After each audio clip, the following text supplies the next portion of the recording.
Hello everyone, कैसे हैं आप सब। होपफुली सब अच्छे होंगे। आप लोगों की पढ़ाई भी बहुत ही अच्छी चल रही होगी। जैसे कि हम लोगों ने एमसीक्यू की सीरीज स्टार्ट कर रखी है, तो बिजनेस स्टडीज़ तो हमारी कवर हो चुकी है, पूरे एमसीक्यूज डल चुके हैं। किसी ने ना देखे हो तो प्लेलिस्ट जाकर के चेकआउट कर सकते हैं। एंड स्टैटिस्टिक्स भी चल रही है, वो भी आप प्लेलिस्ट चेकआउट कर लीजिएगा। 11th क्लास की आपको मिल जाएगा, बहुत सारा और कंटेंट आपको प्लेलिस्ट में मिलेगा, तो वहाँ से जाकर के देख सकते हैं। तो आज जो मैं स्टार्ट करने वाली हूँ अपने एमसीक्यू सीरीज स्टार्ट करने वाली हूँ माइक्रो इकोनॉमिक्स की।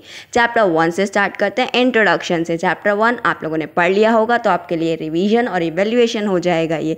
और अगर चैप्टर 1 ना पढ़ा हो तो वीडियोस चैप्टर 1 की सारे टॉपिक्स की डली हुई है, जा करके देख सकते हैं, बहुत अच्छे से समझ आ जाएगा। उसके बाद ये सारे ही क्वेश्चन आप बहुत ईजिली कर लेंगे। तो ये 20 क्वेश्चन है, आउट ऑफ 20 मुझे ज़रूर बताना आपने कितने मार्क्स गेन करे, कितने आपको मार्क्स मिले। वीडियो को एंड तक देखना क्योंकि इसमें से पेपर में ज़रूर आएगा। तो आइए स्टार्ट करते हैं, लेट्स गेट स्टार्टेड। तो आइए देखते हैं क्वेश्चन नंबर 1 क्या कह रहा है हमारा। The word economics is mostly closely connected with the word. जो आप इकोनॉमिक्स के बारे में पढ़ रहे हैं ये किससे कनेक्ट हो रहा है, क्लोजली कनेक्ट किससे कर रहा है ये, फ्री से या फिर अनलिमिटेड से या स्कैसिटी से या फिर रिस्ट्रिक्टेड से। हम लोग इकोनॉमिक्स में क्या पढ़ते हैं, स्कैसिटी के बारे में पढ़ते हैं कि हमारे रिसोर्सेज क्या हैं, लिमिटेड हैं, और हमारे वांट्स क्या हैं, अनलिमिटेड हैं, और हमारे रिसोर्सेज के बहुत सारे यूजेस हैं, यानी कि डिमांड हमारी बढ़ती चली जा रही है और पीछे से सप्लाई नहीं हो रही है। स्कैसिटी क्या है, क्लोजली कनेक्टेड वर्ड है किससे, इकोनॉमिक्स से। तो फर्स्ट का हो गया सी। सेकेंड क्वेश्चन देखते हैं। सेकेंड क्वेश्चन क्या है हमारा, economics is the study of. Economics में हम किस चीज़ की स्टडी करते हैं। अगर आप लोगों ने इकोनॉमिक्स के मीनिंग को पढ़ा होगा तो आपको डेफिनेटली इसका आंसर आता होगा।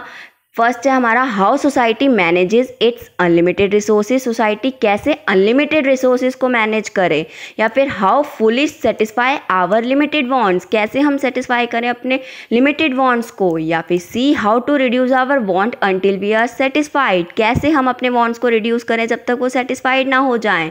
या फिर D, how society manages it's scarce resources. Society कैसे मैनेज करे अपने स्केर्स रिसोर्सेज को। तो बताइए इकोनॉमिक्स में हम किस बारे में स्टडी करते हैं।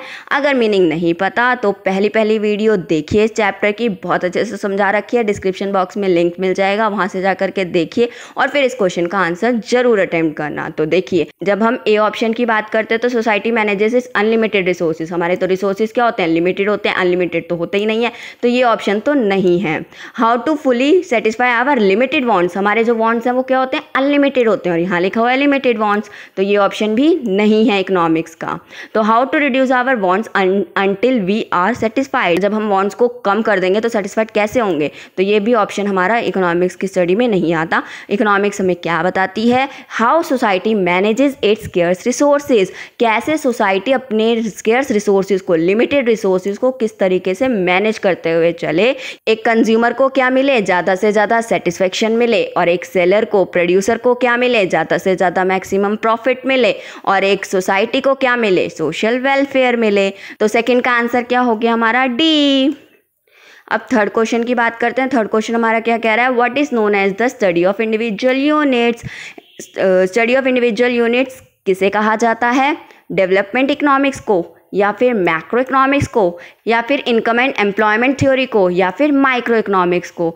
माइक्रो यानी कि इंडिविजुअल, तो इंडिविजुअल यूनिट किसे कहा जाता है, माइक्रो इकोनॉमिक्स को। तो थर्ड का हो गया डी। अगर आप लोगों को नहीं पता चल रहे हैं आंसर्स तो इसकी एक्सप्लेनेशन आप देख सकते हैं, हमारे डिस्क्रिप्शन बॉक्स में लिंक मिल जाएगा, पूरा चैप्टर कवर कर रखा है, तो वहाँ से जाकर के देख लीजिए, और प्लेलिस्ट भी बनी हुई है चैप्टर नंबर 1 की, वहाँ से भी पढ़ सकते हैं। देखिए फोर्थ क्वेश्चन क्या कह रहा है हमारा, what is the main cause of all economic problem. जितनी भी हमारी इकोनॉमिक प्रॉब्लम है उसका मेन कॉज क्या है, रीज़न क्या है, अबेंडेंस या स्कैसिटी या कन्वीनियंस या फिर नन ऑफ द अबव। जो मेन कॉज है हमारी इकोनॉमिक प्रॉब्लम किस वजह से अराइज हो रही है, स्कैसिटी की वजह से अराइज हो रही है, क्योंकि रिसोर्सेज क्या है, लिमिटेड है, उसके ऑल्टरनेटिव यूजेज हैं, और हमारी इच्छाएं, वांट्स क्या है, अनलिमिटेड है। तो फोर्थ का हो गया बी, स्कैसिटी। अब फिफ्थ की बात करते हैं। फिफ्थ क्वेश्चन हमारा क्या कह रहा है, Mister Suresh Kumar wants to study the national income. Suresh Kumar को नेशनल इनकम पढ़ना है, which branch of economics will he have to study. कौन सी ब्रांच पर स्टडी करना चाहता, मतलब उसको कौन सी ब्रांच स्टडी करनी है। प्राइस थ्योरी या micro economics, factor price determination या मैक्रो इकोनॉमिक्स। अगर हम नेशनल इनकम की बात करें तो नेशनल इनकम हमारा एज अ होल में आता है और एज अ होल में हम क्या पढ़ते हैं, मैक्रो इकोनॉमिक्स पढ़ते हैं। तो मिस्टर सुरेश कुमार को क्या स्टडी करना है, मैक्रो इकोनॉमिक्स के ब्रांच को स्टडी करना पड़ेगा। तो 5th का हो गया डी। अब 6th की बात करते हैं। 6th क्वेश्चन हमारा क्या कह रहा है, which of the following economic activities are included in the subject matter of economics. कौन कौन सी इकोनॉमिक एक्टिविटी हमारी सब्जेक्ट मैटर इकोनॉमिक्स में इंक्लूडेड होती है। Economic activities related to limited resources, या फिर economic activities related to unlimited wants, या फिर बोथ ए एंड बी या नन ऑफ द अबव। अगर इकोनॉमिक एक्टिविटीज़ की बात करूँ इकोनॉमिक्स में तो दोनों ही होती है हमारे, क्योंकि रिसोर्सेज क्या होते हैं, लिमिटेड होते हैं। जितनी भी एक्टिविटीज़ होती हैं लिमिटेड रिसोर्सेज से रिलेटेड, और जितनी भी एक्टिविटीज़ होती है अनलिमिटेड वॉन्ट से रिलेटेड, क्योंकि वॉन्ट्स क्या होते हैं हमारे अनलिमिटेड होते हैं। तो दोनों ही हमारे क्या होते हैं, इंक्लूडेड होते हैं सब्जेक्ट मैटर ऑफ इकोनॉमिक्स में। तो इसका आंसर हो गया 6 का आंसर हो गया सी। 6th का हो गया सी।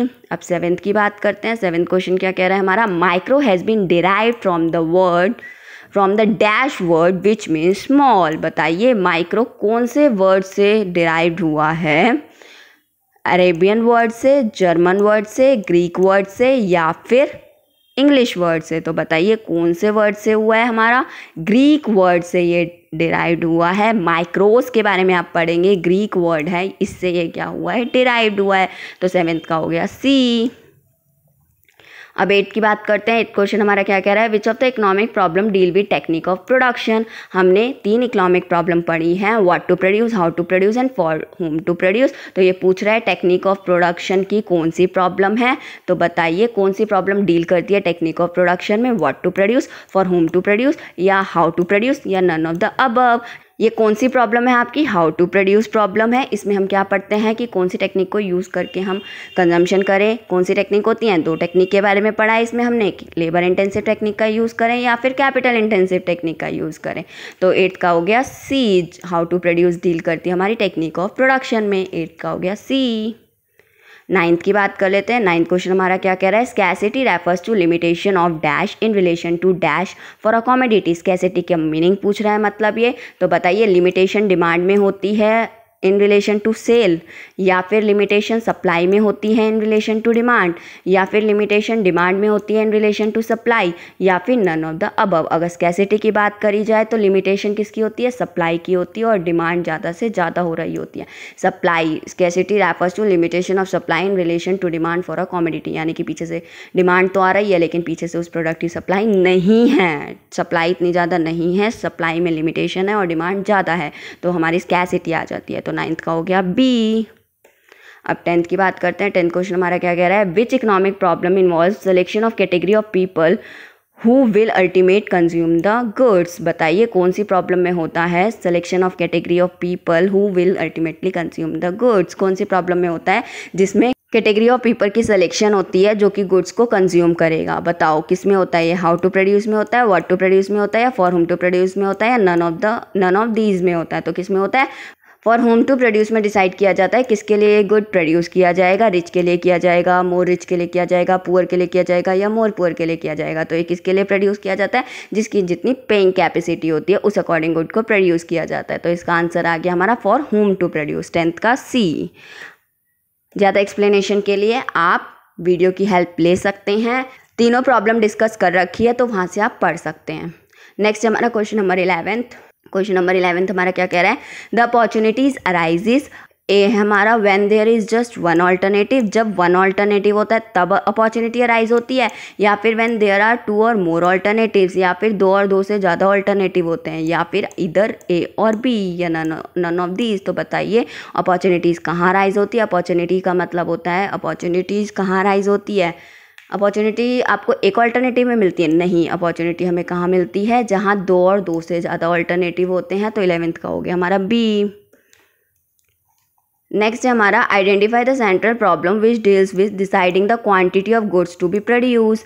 सेंट्रल प्रॉब्लम का नाम बताओ जो किस में डील करता है, जो हम डिसाइड करते हैं क्वांटिटी, कितनी क्वांटिटी ऑफ गुड्स प्रोड्यूस होनी है, इसमें डील करता है। वो डिसाइड करता है कि कितनी क्वांटिटी ऑफ गुड्स को प्रोड्यूस करना है। कौन सी प्रॉब्लम इसमें डील करती है हमारी, what to produce, how to produce, for whom to produce, या नन ऑफ द अबव। अगर क्वांटिटी की बात करें तो ये क्या करती है, व्हाट टू प्रोड्यूस डील करती है कि क्या प्रोड्यूस करना है और कितनी क्वांटिटी में प्रोड्यूस करना है। व्हाट टू प्रोड्यूस में हम दो पढ़ेंगे कि क्या प्रोड्यूस करूँ, कंज्यूमर गुड प्रोड्यूस करना है या कैपिटल गुड प्रोड्यूस करना है, और इसको कितनी क्वांटिटी में प्रोड्यूस करना है। तो 12th का हो गया ए। क्वांटिटी कौन बताता है हमारे, व्हाट टू प्रोड्यूस। 12th का हो गया ए। अब 13th क्वेश्चन देख लीजिए। 13th क्वेश्चन क्या है हमारा, Aman is working at a salary of 50,000 per month. अमन है वो काम कर रहा है 50,000 पर मंथ की सैलरी पे। He receive 2 job offer. अब उसके पास 2 जॉब ऑफर और हैं कि to work as an accountant at a salary of 45,000 per month. वो अकाउंटेंट की तरह काम कर सकता है 45,000 की सैलरी पे, या फिर सेल्स मैनेजर की तरह काम कर सकता है 40,000 पर मंथ की सैलरी पे। In this case his opportunity cost. तो बताइए इस केस में उसकी अपॉर्चुनिटी कॉस्ट क्या होगी, और आपको अपॉर्चुनिटी कॉस्ट का टॉपिक इसके लिए आना चाहिए। नेक्स्ट बेस्ट ऑल्टरनेटिव फॉरगॉन होता है, यानी कि सेलेक्ट करने के बाद जो हमने छोड़ दिया उसमें से जो नेक्स्ट बेस्ट बचता है हमारे पास, बेस्ट वाला तो हम सेलेक्ट कर लेते हैं, बेस्ट वाला सेलेक्ट करने के बाद जो उसके बाद का बेस्ट होता है, छोड़ने वालों में से जो बेस्ट होता है वो हमारी अपॉर्चुनिटी कॉस्ट होती है। अगर आपको नहीं आया समझ तो वीडियो देख के आइए, दोबारा यही बोलूँगी मैं बस। तो बताइए इस केस में हमारी अपॉर्चुनिटी कॉस्ट क्या है। देखिए 50,000, 45,000 और 40,000 तीन केस है, यानी कि 50,000 तो उसने सेलेक्ट कर लिया होगा। अब उसके बाद छूटा कौन कौन सा, सेक्रीफाइस कौन कौन से करे उसने, 45,000 और 40,000। 45,000 और 40,000 में से नेक्स्ट बेस्ट कौन सा है आपका, बेस्ट तो उसने चूज़ कर लिया। इन दोनों में से नेक्स्ट बेस्ट कौन सा जा रहा है आपका, 45,000। तो यानी कि इसकी 50,000 की अपॉर्चुनिटी कॉस्ट क्या हो गई हमारी, 45,000। तो इसका आंसर है आपका 45,000। 13th का हो गया बी। अब 14th क्वेश्चन है। 14th क्वेश्चन हमारा क्या कह रहा है, the problem of what to produce covers the issue relating to. Problem पढ़ी हमने व्हाट टू प्रोड्यूस, कौन कौन से इशू कवर करता है, what goods are to be produce, what quantities of goods to be produce, both A and B, none of the above. तो जब हम व्हाट टू प्रोड्यूस पढ़ते हैं तो हम इसमें दोनों ही पढ़ते हैं कि क्या गुड्स एंड सर्विसेज प्रोड्यूस करने चाहिए और कितनी क्वांटिटी में करने चाहिए। What goods are to be produce and what quantity of goods to be produce. तो इसका आंसर हो गया हमारा 14th का सी। 15th क्वेश्चन देख लेते हैं। 15th क्वेश्चन हमारा क्या कह रहा है, the statement economy should control pollution is. आपको बताना है ये स्टेटमेंट है एक, economy should control pollution, economy को पॉल्यूशन को कंट्रोल करना चाहिए। ठीक है, तो बताइए ये नॉर्मेटिव स्टेटमेंट है या पॉजिटिव स्टेटमेंट है, या बोथ ए एंड बी है, या नन ऑफ द अबव है। नॉर्मेटिव के बारे में आपको पता होना चाहिए। नॉर्मेटिव क्या होता है, जो एक ओपिनियन होता है, सजेशन होता है, शुड बी और ऑट टू बी से डिनोट किया जाता है। और पॉजिटिव स्टेटमेंट क्या होती है, आपकी जो फैक्ट्स होते हैं, जो चल रहा है, what is, what was, what will be, ये सारे हमारे पॉजिटिव स्टेटमेंट में आते हैं। ठीक है, तो हमारा जो ये है, ये वाली स्टेटमेंट है, economy should control pollution, economy को पॉल्यूशन कंट्रोल करना चाहिए। ये क्या है, एक तरीके की ओपिनियन है, एक तरीके की जजमेंट है। तो ये क्या हो गई हमारी नॉर्मेटिव है। जो एक्चुअल फैक्ट्स होते हैं वो पॉजिटिव में जाते हैं, लेकिन ये क्या है, एक जजमेंट है, ओपिनियन है। तो ये क्या हो गई हमारी नॉर्मेटिव स्टेटमेंट हो गई। तो 15th का क्या हो गया, ए हो गया। अब 16th देख लेते हैं। विच of the following is an example of positive economy. इसमें से आपको आइडेंटिफाई करना है कि कौन सा एग्जाम्पल है पॉजिटिव इकोनॉमी का। तो फर्स्ट है हमारा, there are inequalities of income in our country. हमारी कंट्री में इनइक्वालिटीज़ है इनकम को लेकर के। बी है, income inequality should be reduce, income inequalities को रिड्यूस करना चाहिए। सी है, India should not be an over populated country, India को ओवर पॉपुलेटेड कंट्री नहीं होना चाहिए। डी है, India should take steps to control rising prices, India को क्या लेना चाहिए, कुछ स्टेप्स लेने चाहिए राइजिंग प्राइस को कंट्रोल करने के लिए। तो बताइए इसमें से पॉजिटिव स्टेटमेंट कौन सी है, पॉजिटिव इकोनॉमी कौन सी है हमारी। देखिए ये शुड वाले तो आपको पता है सारे नॉर्मेटिव ही होते हैं। ये क्या है, ये ओपिनियन है, फैक्ट्स नहीं है, एक्चुअल नहीं है, ये सिर्फ और सिर्फ जजमेंट है। और पॉजिटिव क्या होते हैं, फैक्ट्स और एक्चुअल होते हैं। तो ये जो ए है, there are inequalities of income in our economy, हमारी इकोनॉमी में इनइक्वालिटीज़ है इनकम को लेकर के। तो ये क्या है, एक फैक्ट है, एक्चुअल है, ट्रुथ है। तो ये क्या है, पॉजिटिव इकोनॉमी है। तो 16 का हो गया ए। अब 17 क्वेश्चन देखते हैं। 17 क्वेश्चन क्या कह रहा है हमारा, macro economics focuses on all of the following except, यानी कि मैक्रो इकोनॉमिक्स के सारे पॉइंट है लेकिन एक नहीं है, उस एक को आपको पहचानना है कि कौन सा नहीं है। नेगेटिव क्वेश्चन है ये। तो मैक्रो इकोनॉमिक्स कौन सा नहीं है, अनएम्प्लॉयमेंट प्रॉब्लम, या जूट इंडस्ट्री, एग्रीगेट डिमांड, या फिर इन्फ्लेशन इन द इकोनॉमी। देखिए अनएम्प्लॉयमेंट भी है, एग्रीगेट डिमांड भी है और इन्फ्लेशन भी है। तो क्या है, जूट इंडस्ट्री जो है वो इंडिविजुअल को लेकर है, बाकी सारे तो हमारे होल हैं, एज अ होल देखे गए हैं। लेकिन जूट इंडस्ट्री क्या है, एक इंडिविजुअल है। तो ये माइक्रो है, मैक्रो नहीं है। तो क्या हो गया 17th का आंसर हमारा बी। अब 18th देखते हैं। 18th क्वेश्चन हमारा क्या कह रहा है, positive economics involve statement which are dash. Positive economics जो होती है वो कौन सी स्टेटमेंट देती है, वेरीफाइबल, या फिर मे और मे नॉट बी वेरीफाइड, या फिर नॉट वेरीफाइड, या फिर नन ऑफ दीज। तो कौन सी स्टेटमेंट देती है, वेरीफाइबल देती है, यानी कि जो एक्चुअल होते हैं, जो फैक्ट्स होते हैं, जो जिसे हम वेरीफाई कर सकते हैं, वो स्टेटमेंट्स हमारी पॉजिटिव इकोनॉमिक्स देती है। तो 18th का हो गया ए। अब 19th क्वेश्चन देख लेते हैं। Example of micro economics variable is. अब इसमें माइक्रो इकोनॉमिक वेरिएबल के एग्जाम्पल पूछ रहे हैं। नेशनल इनकम है, या मार्केट डिमांड है, या एग्रीगेट डिमांड है, या होलसेल प्राइस इंडेक्स है। देखिए नेशनल इनकम, एग्रीगेट डिमांड और होलसेल प्राइस इंडेक्स, ये तीनों ही तो क्या है, एज अ होल है, यानी कि मैक्रो के एग्जाम्पल है। तो माइक्रो क्या है हमारी, मार्केट डिमांड क्या है हमारी, माइक्रो है, ये इंडिविजुअल लेवल पे है। तो 19th का हो गया बी। अब 20th की बात कर लेते हैं। Normative economics deals with. Normative economic किस में डील करती है, ओपिनियन देती है, या फिर फैक्ट्स बताती है, या बोथ ए एंड बी है, या नन ऑफ दीज है। फैक्ट्स तो कौन बताती है, पॉजिटिव इकोनॉमिक बताती है, और नॉर्मेटिव इकोनॉमिक क्या देती है हमें, ओपिनियन देती है। शुड बी और ऑट टू बी से इसे रिलेट किया जाता है। तो 20th का हो गया ए। आज के लिए बस इतना ही। नेक्स्ट वीडियो में मिलते हैं हमारे नेक्स्ट चैप्टर के साथ। तब तक के लिए इसे रिवाइज करते रहिए। Thank you so much.